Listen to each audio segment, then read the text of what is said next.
every parent will become a scientist, right? At one point, because like what you're saying now is a scientific process where you're observing and then you're analyzing. It's almost like you're trying to figure out, okay, what is influencing their behavior. There's research that says that children their brain develops 90 or 95% of their brain is developed by the time they become age 5. So the things that happen between age 0 to age 5 are extremely important. You've basically conditioned them you allowed them to pick and choose in the early stages, and now you're like, what have we done? Yeah. What have we done? You've basically conditioned him to pick and choose his food, and to not eat what he doesn't want to eat.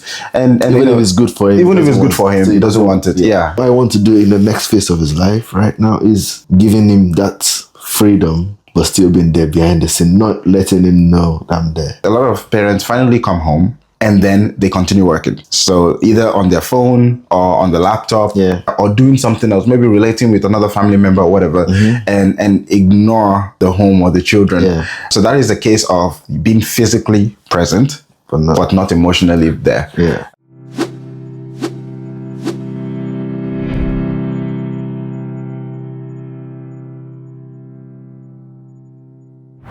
Welcome everybody to another episode. Here we're going to talk about how to be present in your family's life. So building a legacy. It's something that a lot of people struggle with today. I know for a fact, well, not for a fact, but I know that research backs the fact that a lack of family, lack of the nuclear family is having serious issues in our communities and in the world that we live in today. So we're just going to dive deep with my brother here, Okwe, who is going to just discuss some of his own personal hacks and personal experiences when it comes to building a legacy. So yeah, hope you enjoy as you go with us. So would you like to just introduce yourself to everybody? Thank you, Victor. My name is Okwe Adesina, and I've had a family since I was born. Okay. So I was born into a family, a dad and a mom. And I also have a family of my own. I've got a wife. I've got 2 kids, 2 boys. Yeah. And it's been how many years now? 9 years, going to 9 years now. And we've got our first son came 5 years ago, going on 6 years. So I won't say I have all the experience. I have to say that so you don't think, I've got like 30 years experience in family. But it's just normal. And I'm sure you've not called me here because of maybe like 20 years of experience. Yeah, I mean, it's not just exactly what we've come across in little journeys, and maybe how to share ideas and what we can improve on. Yeah, and really what's working. And and you know, when you talk, sometimes you realize, okay, I'm actually doing this. I need to do this, and you tend to make changes. Yeah, it's all about really just sharing ideas, because a lot of times there are things that maybe you're doing that I might have not done or thought about that could possibly help me. Yeah. And I just think we need to get to a position where everybody is able to share ideas. Everybody is comfortable enough to talk about these type of things so that we can learn from each other. I don't think you need maybe 100 years experience to be able to talk about family. Yeah. Everybody's experience is unique. You've experienced something. Exactly. Yeah. You know, you've experienced one thing. I want to know that one thing. So, sure. I know. You know, we're all born into families. So even if it's family of single parenthood, so you still have a family. Yeah. So you still have the experience you took from that has actually maybe molded you into what you are today. That you say, okay, I don't want this in my family. I want this in my family. So all those things actually still help you too, even if you are not yet in a you've not had a family of your own. I mean, a wife and kids and things like that. So you're not in a relationship yet, but you're looking forward to it. But actually, what you've gone through from your childhood has actually molded something in you that would reflect when you start a family. Yeah, for sure. And I think a lot of people can take that into, but I have to say the experience is a little bit different from, you know, when you're looking from the outside, where you and when I say outside, I mean in a husband and wife sort of situation where you look at it from the child's perspective, outside of that unique relationship. And maybe when you look at other people versus when you're now in the driving seat. Because as a child back then, you know, someone makes a decision for you.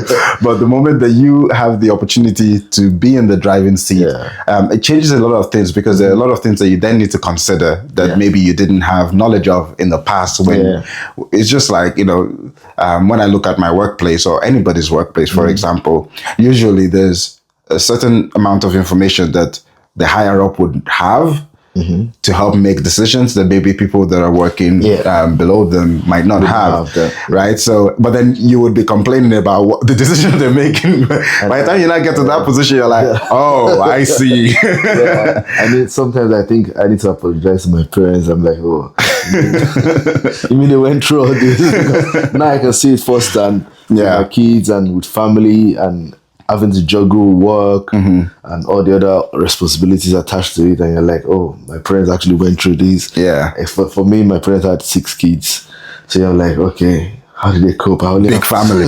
I only have 2, and I'm like, it feels like I've got 12.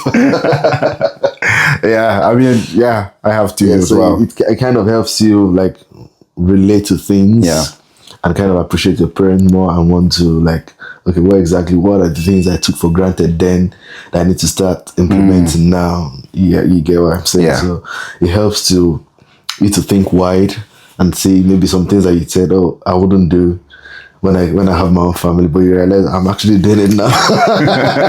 so all those kind of things, like it gives you a way of moving forward. I mean, a classic example is, I know back then when we were about to have our first son, you know, we would read some research, and then we would watch some people and say, oh, I would never let him watch things on the tablet, screen time and all of that. Like, why would you do that? And then our son comes, and then you figure out that you have all of these things you need to be working on, and he's trying to get your attention. And the easiest thing to do at the time is just give in front of a screen. I know. Until you get to that position, you can't judge. Experience is the greatest. Experience is the greatest teacher, for sure. But what we've done with that for us is we've not given him a personal iPad, so we can give him maybe our phones or our tablet, but not getting something for him. Because I had one tablet at some point that I wasn't using anymore, so I decided to be using it to give him to be using it, and I discovered it was attached to it. So I call it my, and he wants to have it every day. He doesn't even want the TV anymore. So I thought, no, that's personalizing is not good for him at this age. So I had to like just take it away. I mean, we got, you know, we got ours a tablet, and I can see exactly what you mean when we talk about attachment, but we sort of deal with it a bit differently. We let him know that you can have it, you cannot have it. So a lot of times it's just sitting there. He won't even go to it because we haven't said you can have it. So it depends, and I guess exactly. So I think I want that freedom to be able to see what they're doing, even if I'm not physical. I don't want to be physically there, like I'm monitoring everything they're doing.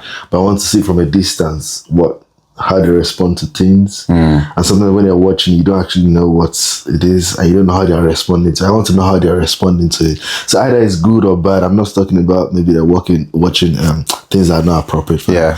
Even things that are appropriate for them, I want to see how they are reacting to it. So for example, if he's watching, say, Paw Patrol, Peppa Pig, or anything, I want to know how his thinking and his ability to develop, because you see them doing some things, right? And you're like, where did you learn this from?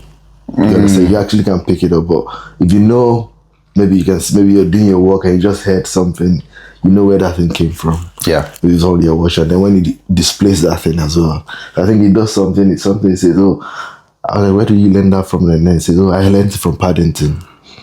Okay. So like, you know, some of these things that they're getting some things from, so you want to know where exactly which one is impacting them more, which one you need to withdraw, which one you need to. I mean, I guess it's safe to say that every parent will become a scientist, right?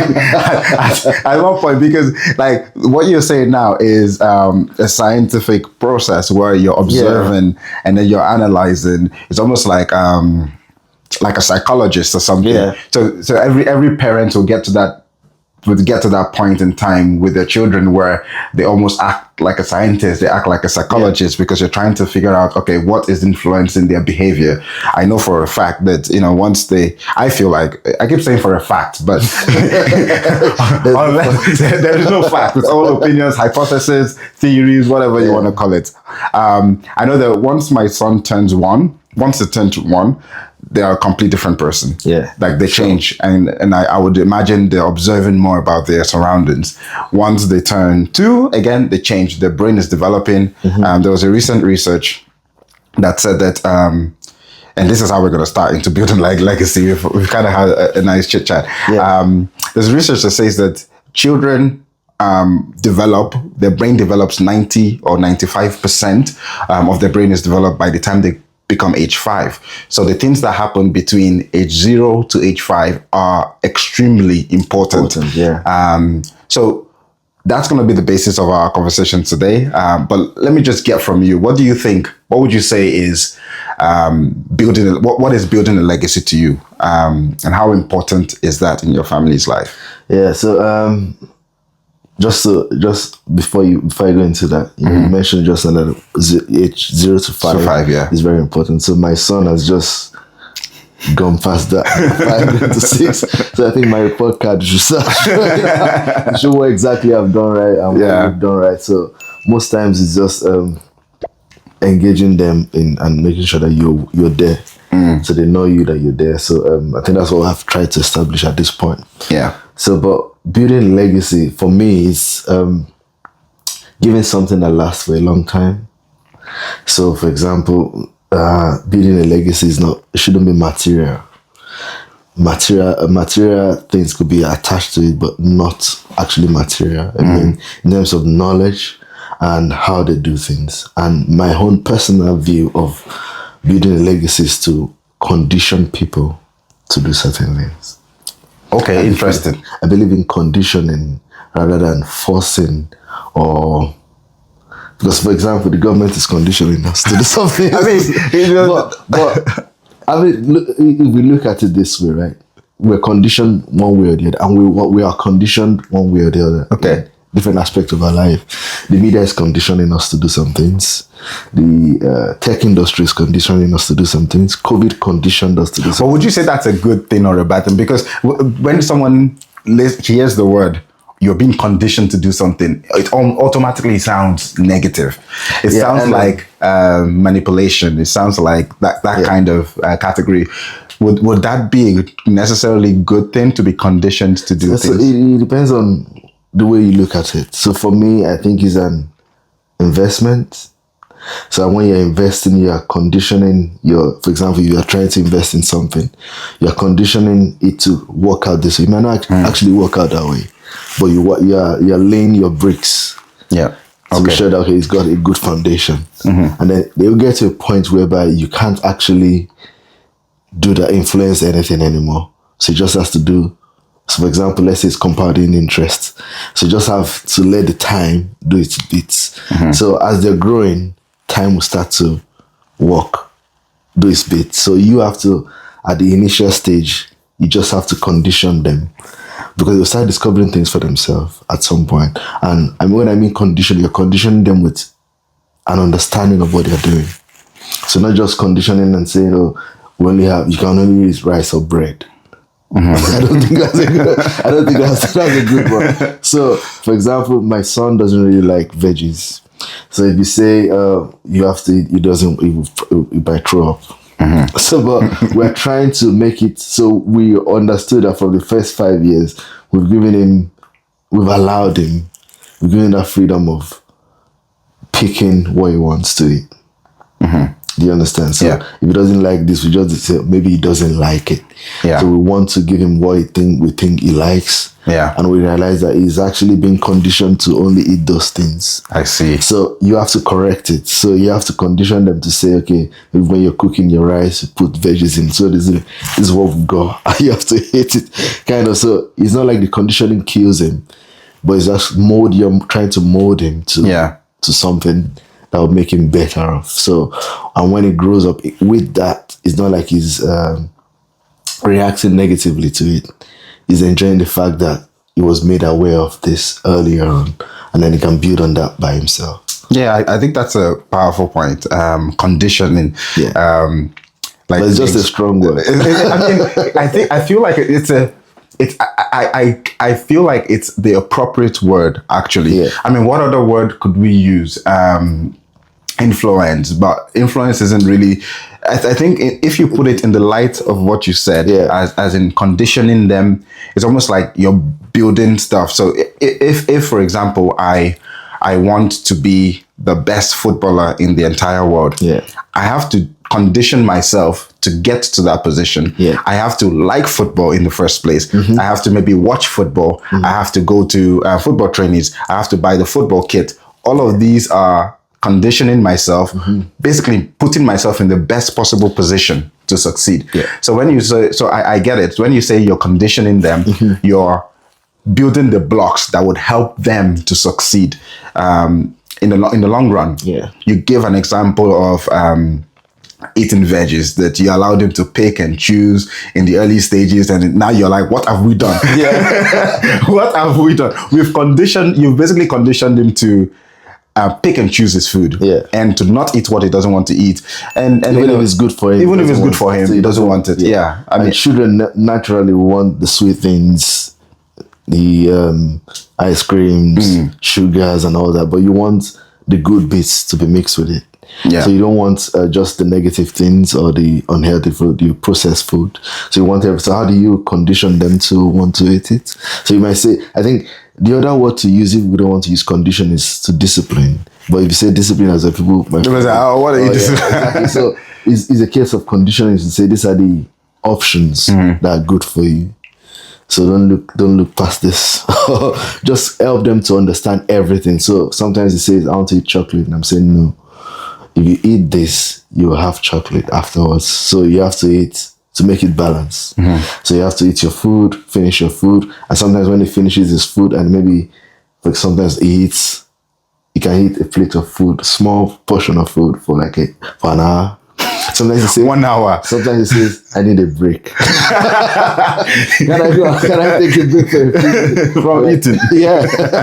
And that's because he wants to go and get some. So when he takes, and he says, sometimes he says, my tummy is really tight, but he wants to eat the junk foods. Because once you give him a break, then he says, oh, can I have chocolate? I'm like, I thought you said. No, you mean you have to finish this, and then once you finish this, you have this. Right. So it's that kind of balancing everything and put a condition in for him to understand, because most times, right, life is about opportunity costs and what's it called, scale of preference.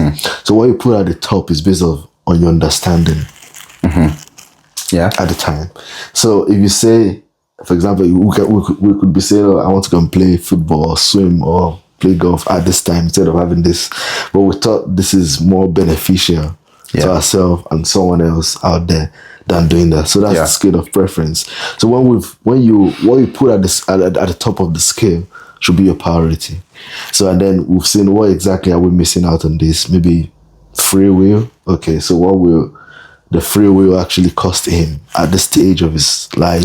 So like, it doesn't cost him anything. So, okay, you can't go to the football, or you can't go to swimming, you have to read your book, or you have to go to church, or I mean, everything has you have to lose something to gain something. I mean, as a father, you have to almost act like you're not God, but act like God in a certain way. And I know I use that word, and people are like, no, nobody's God. A father is not God. I understand all that. But what I mean is that God sits in a unique capacity to see the end from the beginning. So he sees the timeline. And a lot of time you can say experiences can be like that. You've gone through his stage. You can definitely see things that he has not seen, or he definitely hasn't seen yet. So your understanding of that vegetables are good for him, for example, or a limitation to screen time is good for him, he would not see it in his own capacity at that time.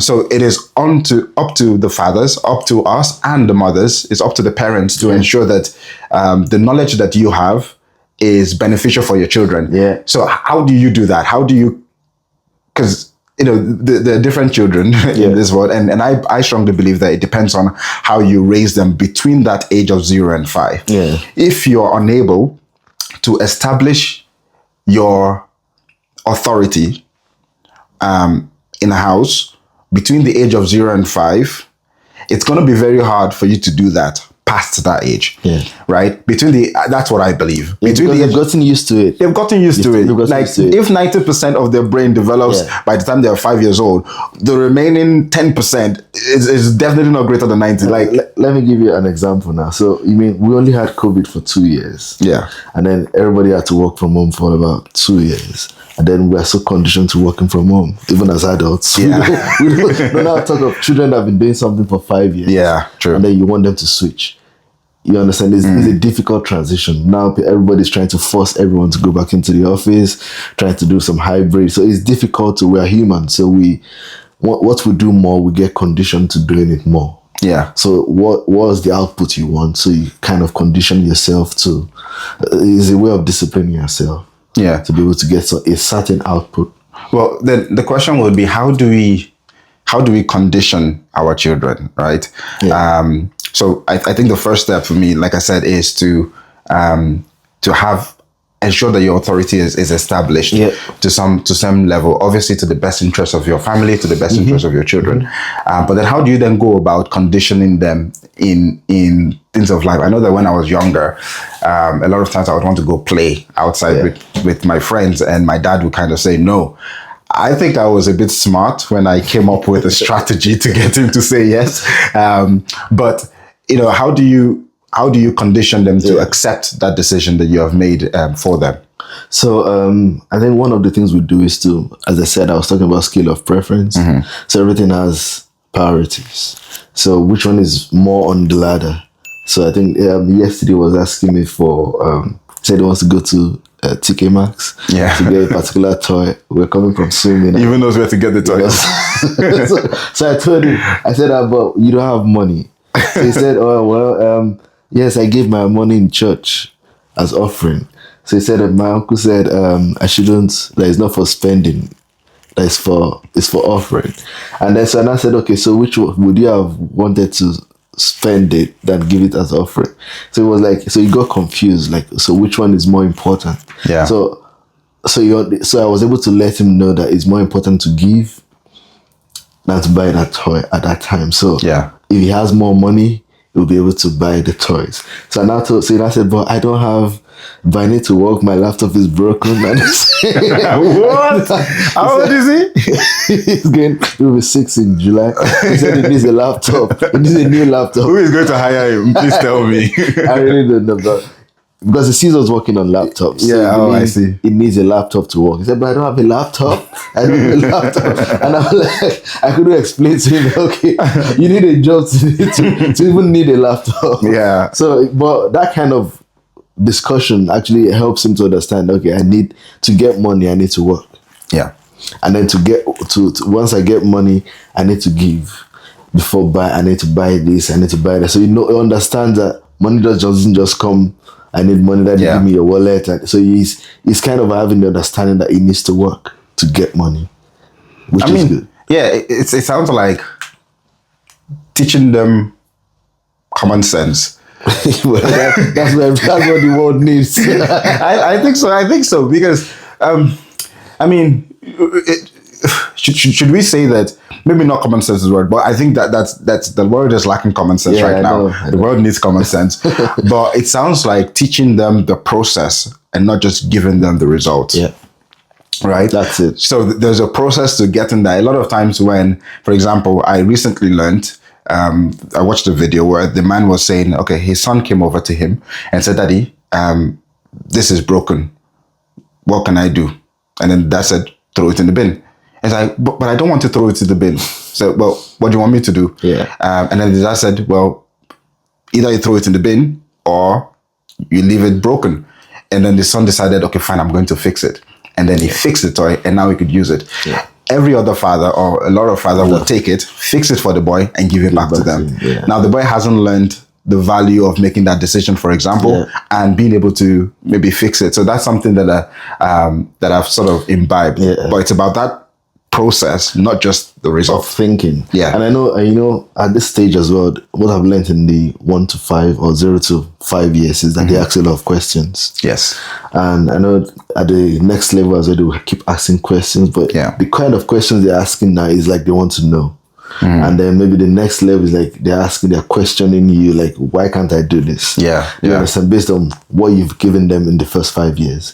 So, but for what I've been doing with him is that if he asks me a question, they have a lot of questions, and when they ask me a question, I say, what do you think? Why do you think? Sometimes they ask you a question that's so obvious, like, oh, why are we going out? Where are we going to?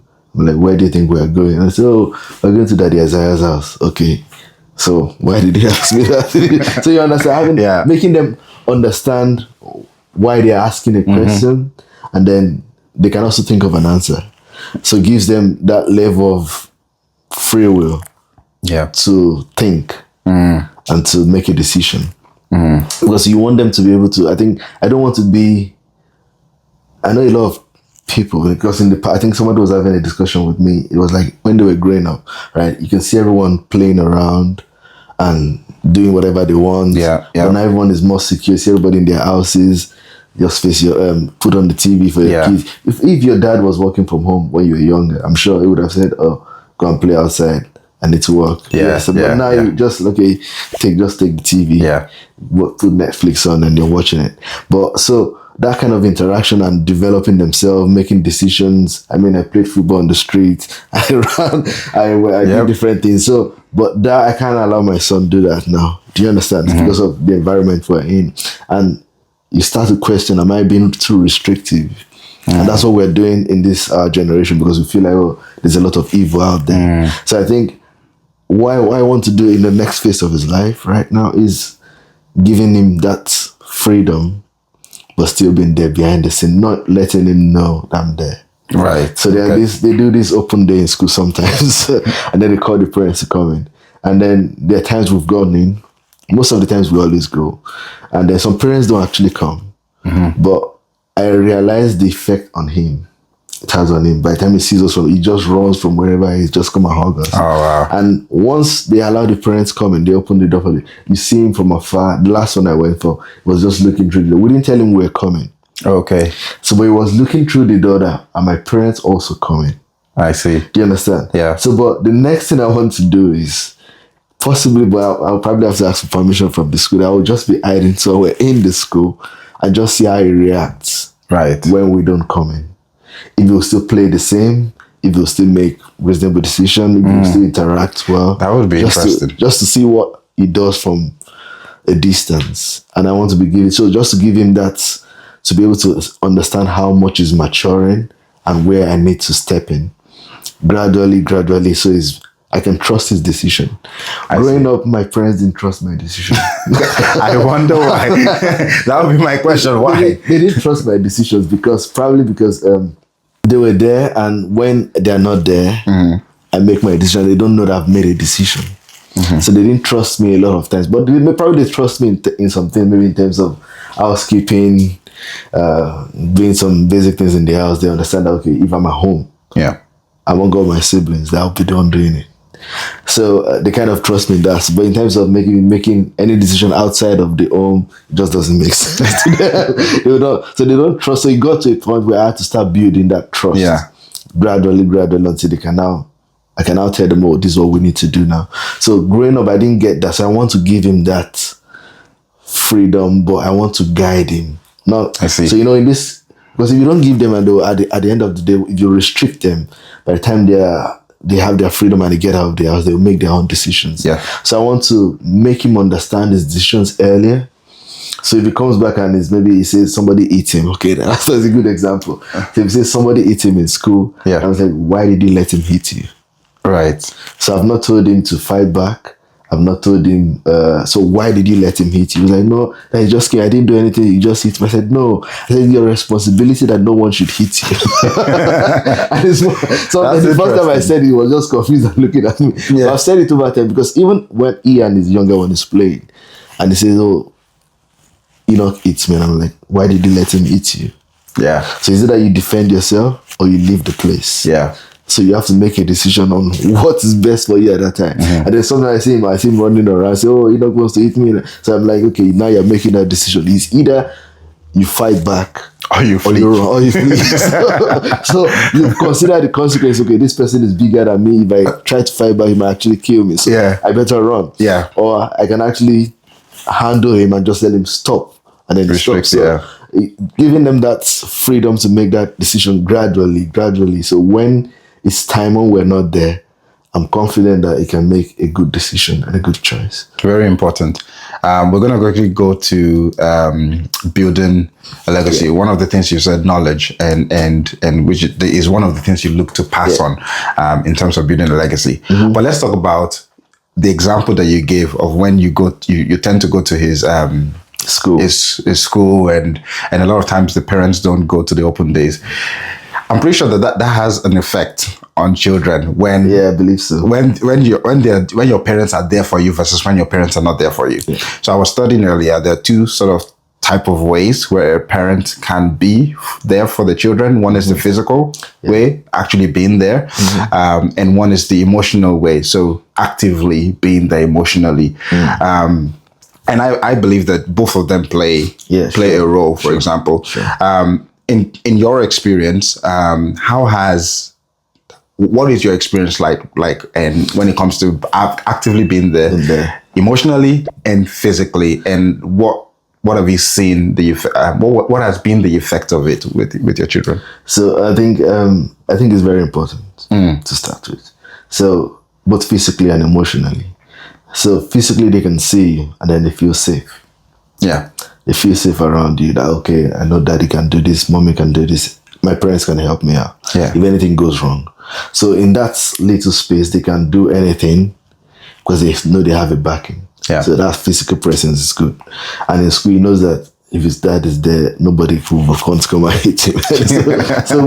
That's true. Good. So, and if he's playing in the yard as well, in the park, and we go to the park sometimes, and then he feels free when the parents. But once I move too far and he's looking, you just see them stop and they're looking like, where's he going? You better come back. So they feel safe when they're around you. That's one. And emotionally, you have to understand their emotions. Sometimes they come to me and they say, I need a hug. And when I was growing up, I couldn't just go to my dad. You want the hug? No, neither could I. So I'm like, okay, you better do it.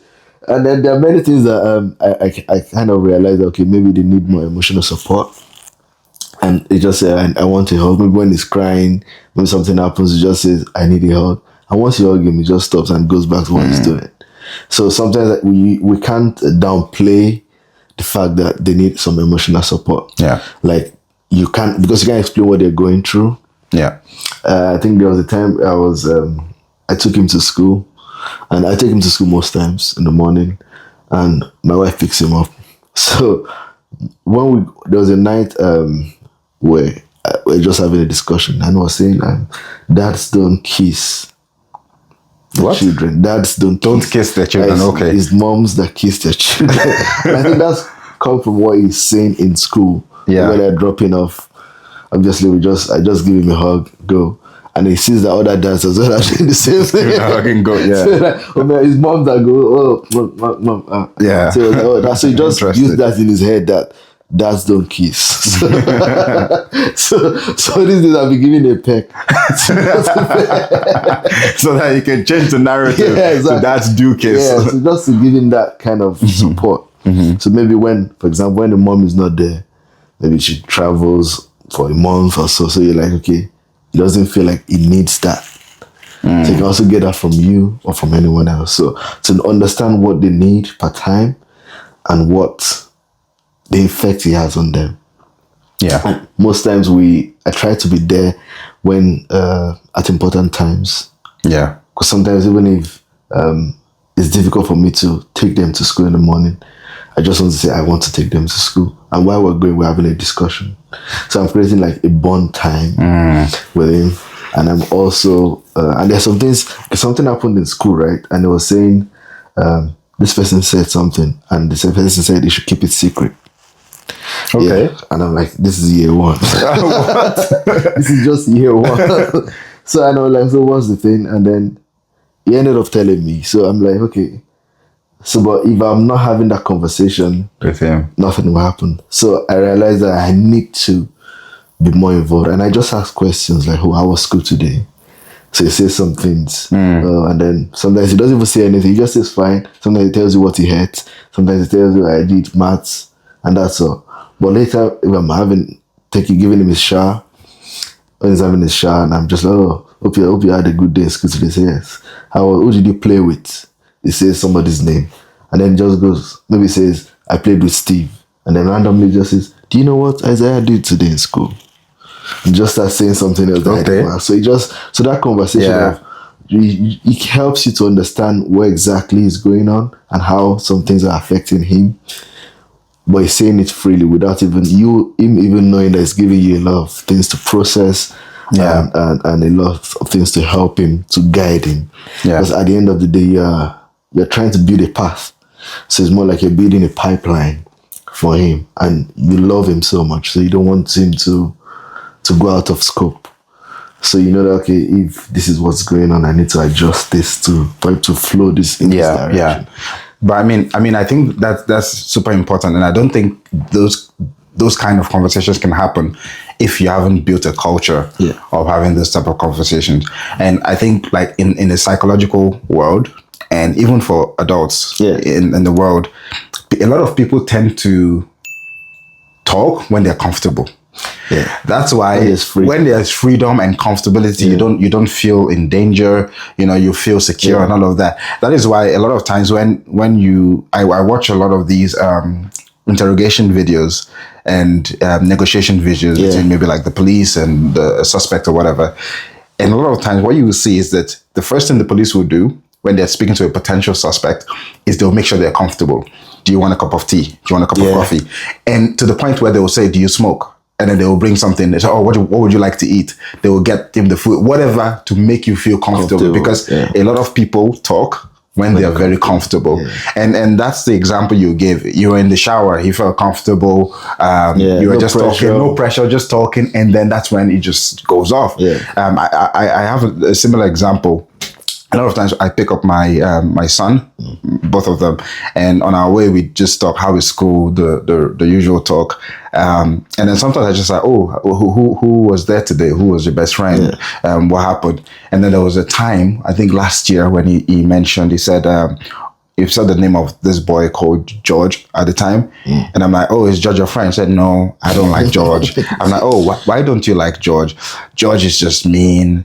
George, I wonder how sorry? At their little age, they understand. They understand that what it means to be mean. He talks about how sometimes George hits him, and then that information was crucial, because then I was able to go back to the school and say, hey, who is George?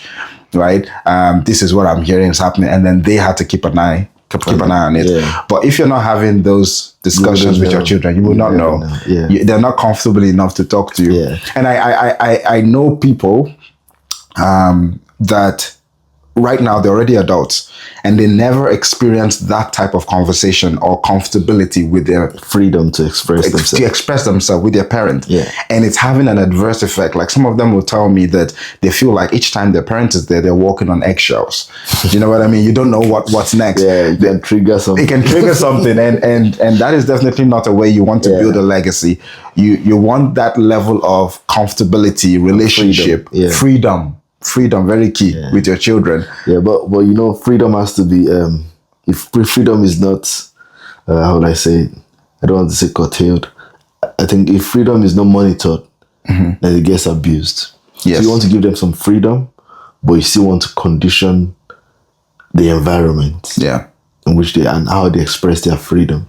But you want to train them and teach them the meaning of each decision they're making. So that freedom is the freedom you're giving them is to learn. And I'm a person of faith as well, so I believe in God, and that's what God does for us. He gives us that freedom to learn. So sometimes we will say we want to go in this direction, and then something happens, and then you come back. So you want them to. So I think I was in my son's school. They were having this encouraging outdoor play. And then they're saying sometimes they will get dirty. We'll see them come back dirty, or their clothes might be torn. but it's still part of the learning. Yeah. So they want them to be able to make a decision. So if I climb this tree, will I be able to sustain myself? Would I be able to come back down myself? So I might want to take this step. Am I sure I wouldn't fall down? Yeah. So you want to give them that freedom to play, but also be able to make a decision that this is too dangerous. I can't do it. Yeah, I mean, it leads me to a quote that Jordan Peterson said. I'm not sure if you know of him. He's a renowned psychologist from Canada, and then he said something that struck me. He said, "This is not quote unquote exactly, but it's sort of just paraphrased." Yeah. He said that the best way for a child to grow is to do dangerous play safely. Yeah. Do you know what I mean? And I think obviously that's where parents come into play. You're looking at observing the surrounding. You're looking at the area. You're seeing where the dangers are. But is that too dangerous? If it's too dangerous, you make a move. If it's dangerous, but he will still be safe, then you might let him do it. So that's the level of freedom. Yeah. You need to determine, okay, how dangerous is this thing right now? A lot of times, and I was a victim of it. Well, I was one of the perpetrators of this, where well, not me, actually, my wife, where she doesn't want him to do anything that could slightly even damage you or injured, or maybe women are more, you know what I mean? Very protective. They're very protective. So she even to the point where he just wants to leap from there. Like, no, don't leap, just walk. And I'm like, well, he's not going to grow. He's always going to just do the safe thing, and never take that risk. And I'm always. I think dads are generally like that. Like they want to give you that freedom to make that step. Yeah. And then just to see where they need to make a correction. Yeah.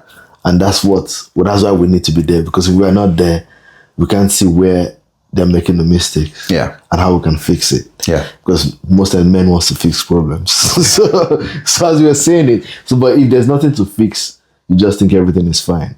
If you don't give them the freedom, you don't know what they're struggling with or what they will struggle with. True. So you need to give them a bit of freedom and then see how they adjust to it. And then you will be able to step in when something goes when necessary. wrong. Yeah. Because, for example, my father, when I was growing up, when I was going to school, he gives me what I need. My wants, I never go any. so it wasn't a case of, or maybe like some days you get your needs, some days you get your needs, and then maybe some days you get your wants. No. Get your needs, and then you'll be able to prioritize your needs, and then if you want something, then you should be able to pay for it from your needs. Yeah, right. So be able to make that decision of, as I said, scale of preference, which one is more important to me. Yeah. If maybe eating is more important than maybe going to the bar to drink with my friends. I'm like, okay, so if I go out with these guys and we'll go and spend £50, am I going to eat for the rest of the month? Yeah. So making that decision, you know that money is not coming from anywhere. So you just have to be sure that this little I have to make sure it works for me for the rest of the day. So it's like it's the same thing as giving them freedom, making sure that they're safe. Once you've met their needs, giving them a free space. A space where they can't actually just get bashed or danger. So like, but there's still some room to make some mistakes and can be corrected in that vacuum. Yeah. So it created an environment where they can make a mistake. Yeah. And you can actually correct it. So it's more like you're doing a test. Sometimes you have some leverage. Sometimes you hold back. And it's just to condition them to say, okay, when I did this, that they reacted this way. Okay, maybe I should do this now. So they were testing you to see. For so most times you yourself, you're playing the card. Okay. So what is it? So just to know what, I realize sometimes that we don't even need to maybe fight with them or maybe like shout. It's just to study them. Yeah. So I notice when we're driving sometimes, when we're just going in somewhere, I will pass through maybe McDonald's. My son says, Daddy, can we go to McDonald's tomorrow? Yeah. Tomorrow. So most times my wife is saying, no. And I'm like, oh, don't worry, that's fine. Tomorrow. Because I know tomorrow, he will say tomorrow. So I've studied the pattern. I see. So understand that he always says, can we go to McDonald's tomorrow? So maybe we've said no many times when he says today, can we go to McDonald's? Yeah. So I know he's always saying tomorrow. So why are we arguing? So I just said, okay, tomorrow is fine. Because I know tomorrow we say, can we go tomorrow? But does today ever arrive? So he says tomorrow. So I said, well, that's fine. If he wants it tomorrow, then tomorrow. Until the day we actually take him there. Yeah. Tomorrow never comes. so it's just to study patterns and understand what they're doing and how they react. Because they're also studying you. Consciously, unconsciously. We also study. There are a lot of things we do now. For example, when we're growing up, our parents take us to church. There were times where they left us to go to church. Do you understand? So they took us for some time, but when they got to a point when we got to be teenagers, they started leaving us to go, and then sometimes they come back. I mean, I have this experience of when I was in uni, right? Yeah. So I'm about to call my dad for money. So I normally call on Sundays because everyone is relaxed on a Sunday. Yeah. So Sunday night I just called about Daddy. I did after we greeted and we exchanged pleasantries, and then he says, I said I need money. He just says, okay. What was the topic of Sunday school today? Oh my God. You did not expect that. I didn't even go. So maybe I go to church probably late. Yeah. And maybe I didn't miss Sunday school, and I'm like, okay, that's the end of Monday for today. So I have to wait till the next week. And I was like, okay. So when I'm prepared, it taught me to. So even anytime I want to ask for money, I know I have to be at Sunday school. I might not even ask me for Sunday school. It might be the topic of the message, just something to catch me out. Do you understand? Yeah. So it was conditioning me to always go to church. I see. Do you understand? I see. So even though, and because I don't know where his questions will come, sometimes he might not even ask what happened in church. Yeah. But he knows that the time is coming. He will catch me out again. So I mean, that day I was just because it was what they were discussing in Sunday school, they would have been discussed in his own church as well. So I can't actually just come up with anything, for sure. So I had to just give in, okay, I didn't go. Do you understand? Yeah. So those kind of things help us to mold us to where we are, and then we can take something from that to help our children as well. So you're giving them the freedom, but you're still checking them out to be sure that they're still on track. Yeah. I mean, we've already established that it is important to be there for the children physically and also there for them emotionally. But we know that it can be difficult. For example, if you work as a working father, a working parent, you spend... I was here with another guest, and then we basically divided the time that we spend with our family in the day and every other thing. And we realized that work probably takes 40 to 50% of a man's time, right? So obviously the other large portion of it is taken by sleep. So work takes the next biggest, because everybody, if you're doing a typical 9 to 5, you spend about 8 hours at work, and that's excluding the travel and everything that you have to do.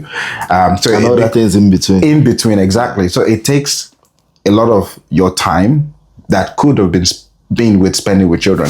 And what you tend to see is that a lot of parents finally come home and then they continue working. So either on their phone or on the laptop, or they're just on social media or doing something else, maybe relating with another family member or whatever, and ignore the home or the children. So that is the case of being physically present, but not emotionally there. So what would you say the difference is between physically and emotionally presence. there? So it's engaging them and then giving them that attention. There's sometimes when you're working from home, then you receive a call from work. So the children are at home, let's say they're at home, for example, and then you realize, even it might not even be work, it might be just a general call. And then you realize that once you pick up the call, they start drawing to you. They come close and that's so true. it feels like you've just taken away, the call has taken your attention from they didn't need you before that. I mean, they were fine before that, but once you pick the call, they realize somebody has taken away what we want or what we need. So it kind of helps you to rethink and just maybe draw them close, or just say, oh, please, can you maybe find something else to engage them pending the time you finish the call. So it just shows the need that that they have in terms of emotional connection. So not just being there. They can see you're here. Yeah. But they still want that interaction, maybe like 1 minute chat, 1 minute conversation. Sometimes their toy breaks and just bring it to you. Sometimes my son wants to drive his car on my leg. And it's as much as sometimes it's annoying, but it's just trying to get that connection. You understand? Yeah. So, and sometimes I'm not able to make up for this, especially during the day. And what I try to do is, once they come back from school, between 3 half 3 and maybe say 7, when they have the shower and winding up for bed, I try to limit what I do between that time. To just focus on them. I'm not 100% focused on them. Okay. But I give them at least more of the attention between that 3 and 7. And I mentioned earlier about opportunities forgone, scale of preference. Yeah. So I know I'm investing in them, investing in our relationship. Yeah. I don't like to regret the fact that when I'm old, my children they don't have that relationship with me. I don't want to keep them with me, but I want us to still be able to have discussions and be able to relate. Yeah. Do you understand? So it's not like I'm forcing the relationship. Oh, you don't even call me. You don't even check on me. I don't want to be that kind of thing. I want them to be fine where they are. I'm fine where I am. Nobody's a burden to each other. Yeah. But we enjoy each other's company. Let me just put it that way. So, excuse me. So to have that time with them between that 3, after when they come back to about maybe half 7. So as I said, opportunities and scale of preference. So I'm sacrificing that time I could have gotten work done. So I could still be maybe checking my emails or if there's anything important, but I wouldn't be working. Yeah. Even though I've not finished work. Yeah. So maybe I might be thinking of what I would do by the time they're gone to bed. Yeah. So I come back afterwards to finish up. Yeah, I see. So I say that I'm sacrificing, even though it's not convenient. I could have finished work and just say, okay, I'm done for the day. No, but I'm saying, no, I'll sacrifice some more sleep time or maybe time for doing something else between half 7 and maybe 10, 11, 12 when I go to bed. So it's more like, which one is more important? So instead of losing both of them, be not being able to finish my work and also maybe not having attention for my children to say, okay, I have to pick work, or to say I'll pick my children and not pick my work, is to try to find a balance between both. So I'm giving them the attention they need, and also between that time when they come back from school and 7, so we can have good discussion. I can ask them questions, they can ask me questions, and then between half 7 or 8, I know that I'm ready for my own personal time. And it could also be personal time with my wife. I was just about to ask, how about time with your wife? Because when we talk about family legacy, it's not just the children, just with my wife as well. So that's why I said between that 7, everything is opportunity. And sometimes I know my wife's routine. Sometimes she's tired, she goes to bed early.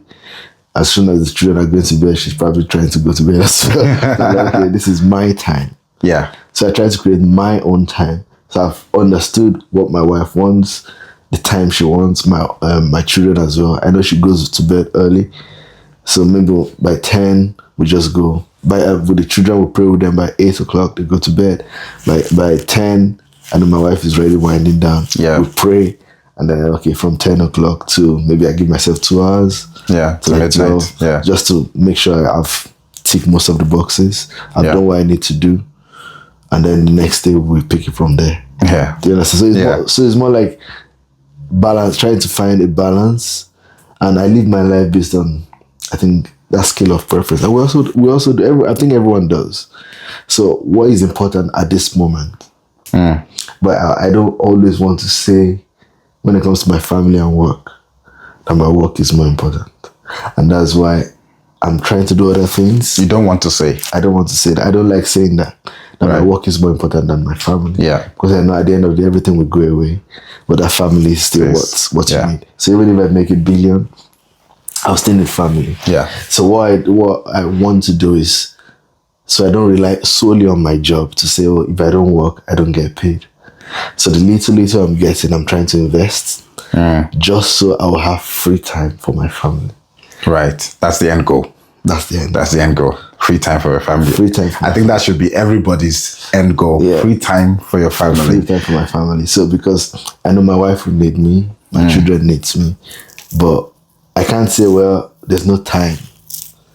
You just have to find time. Yeah. To actually put some things in place so that you can have some more time because if not, you work forever. It's true. And I don't want to do that. So yeah, I have some other things I'm planning, but I decide that these things, even if I say this month I don't want to work, and I call my employer, let's say even if I finish all my annual leave, then call my employer and say I'm taking maybe no pay leave. Okay. Yeah, I just want to spend time with family. So you do that? I've never done that. Okay. But I'm working to a time where I'll do that. Yeah. I'm in the data space, right? And I used to do a lot of consulting. So most time in between, I don't take annual leave when I'm in a contract.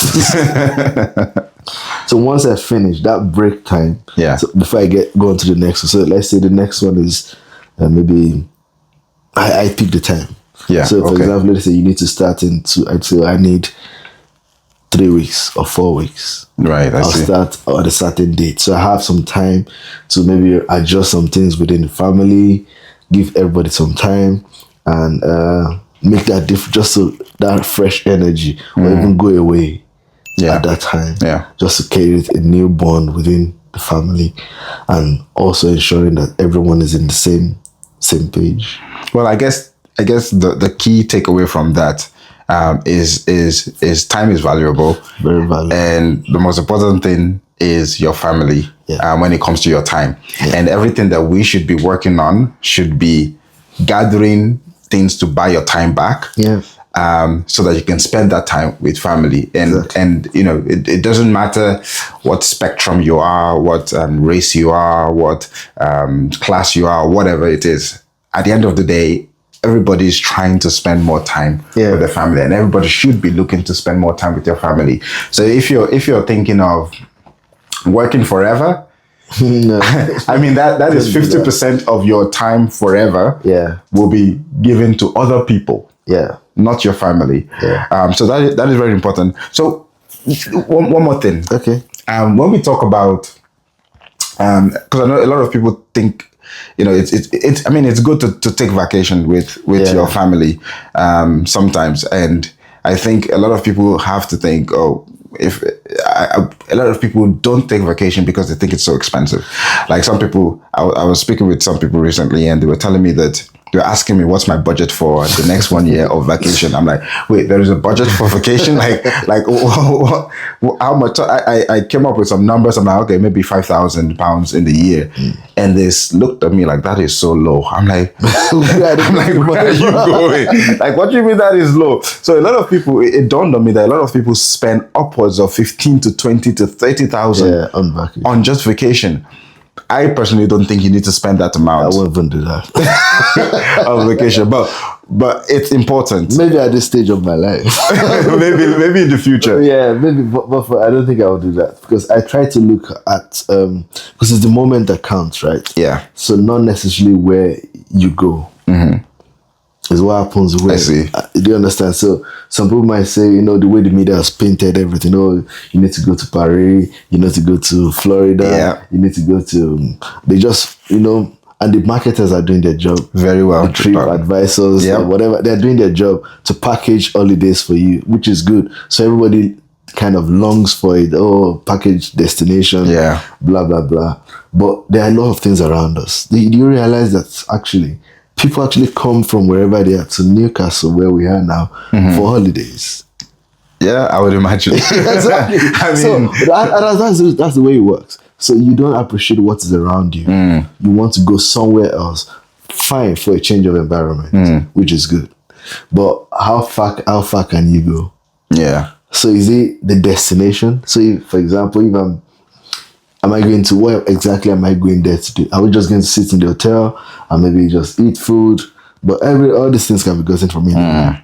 Do you understand? So where exactly, why are you going to where you're going, and why are you spending that much? Holidays shouldn't be expensive.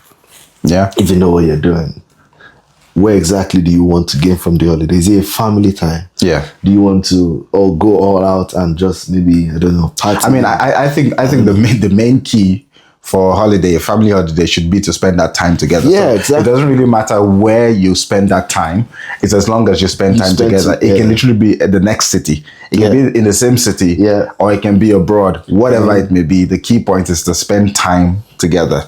To be honest, right? For me, if I'm going on holiday, I try to go where it's not too far from me. Okay. I don't mind going far as well. But for example, you've got just a weekend. Why am I thinking of going to 300, going maybe like 6,000 kilometers? Like, just go. So you've got, because you going that far, you're adding to the stress when you come back. So you might just, I need a short break. So instead of having a long break and then you don't go again for like another year, so why not have maybe 4 weekends, maybe quarterly, say, okay, we'll go for a short trip of 200, 500 pounds hotel, as in you're back. Do you understand? That's equated to maybe 2,000 or even less, 8,000. Yeah. So rather than looking to do one big trip, you can do little weekend trips across the year. And again, the key point from what you're saying is spending time is the memory and the moment that matter. And the more it is, the better it gets. It's true. So for example, if you go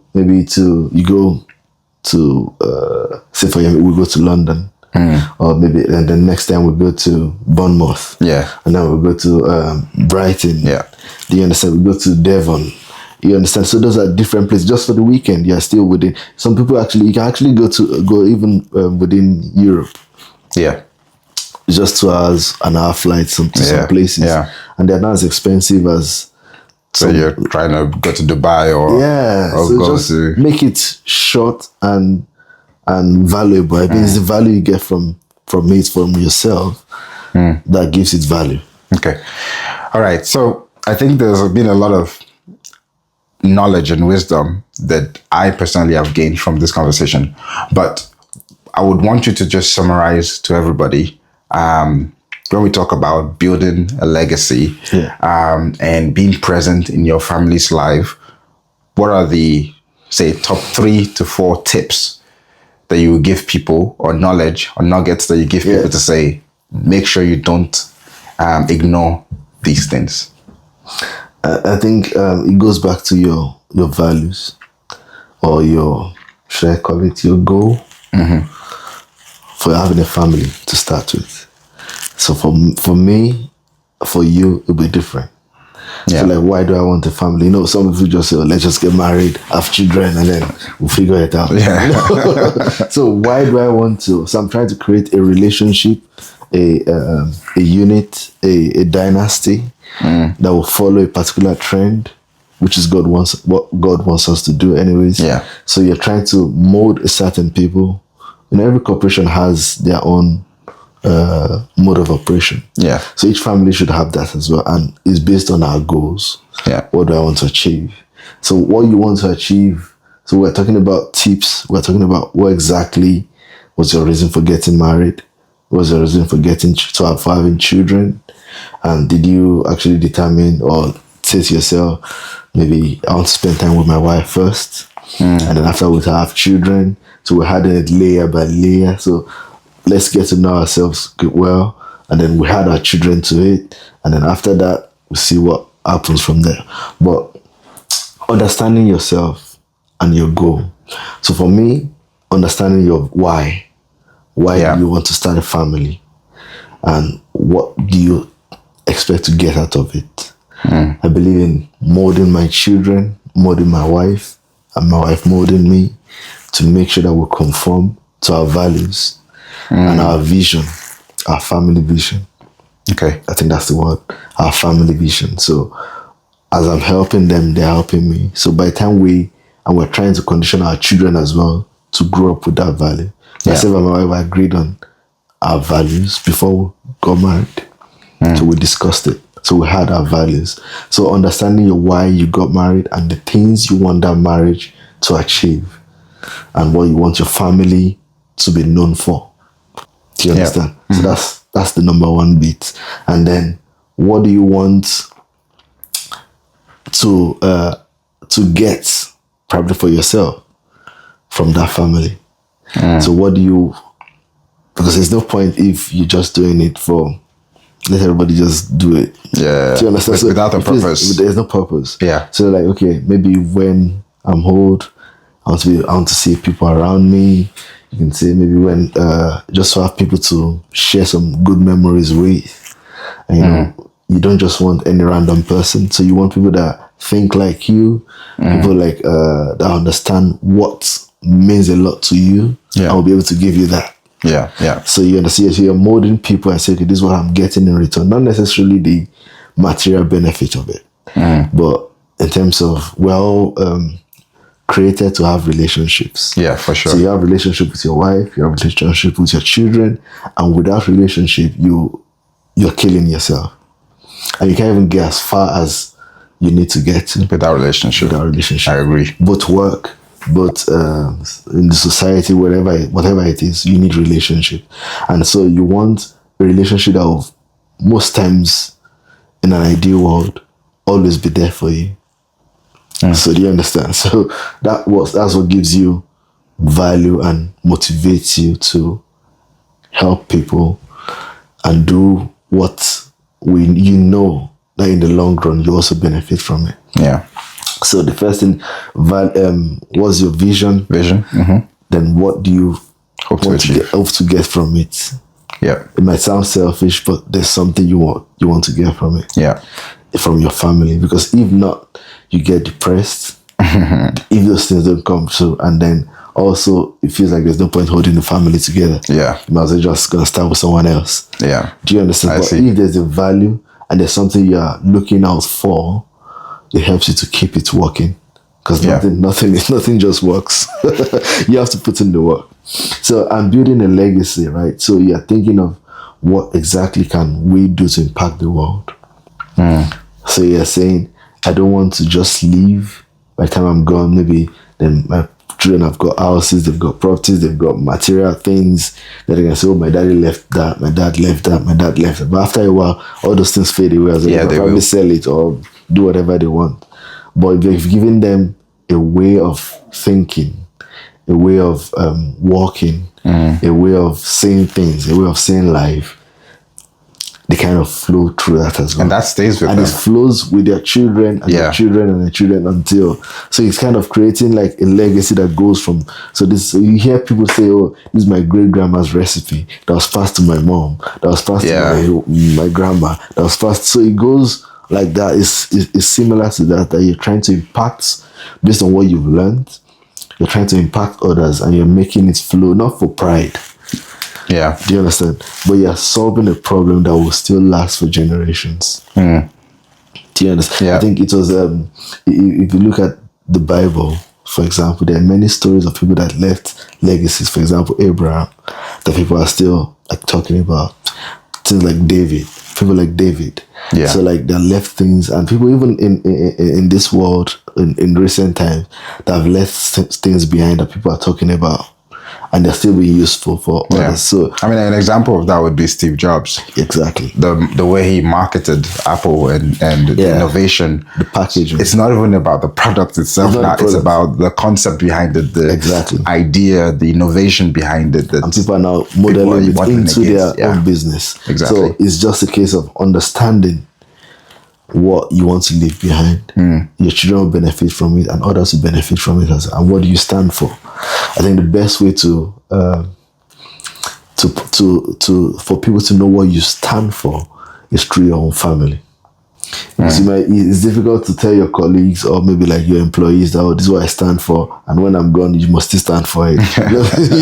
You're like, who are you? Who are you? So you want your family to, it's most times your family, because they spend more time with you, that carries on that vision, that problem you've solved, or that perspective of life. Yeah. And they run with it.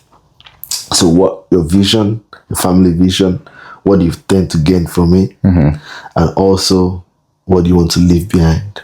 Yeah.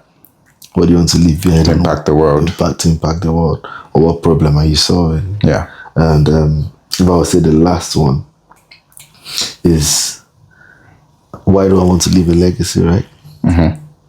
Or how do you? No. So what are the things that you must not ignore when we talk about building a legacy? Yeah, you can't. So finally, I would say you can't ignore the family, because if you ignore them, your legacy is definitely ignored.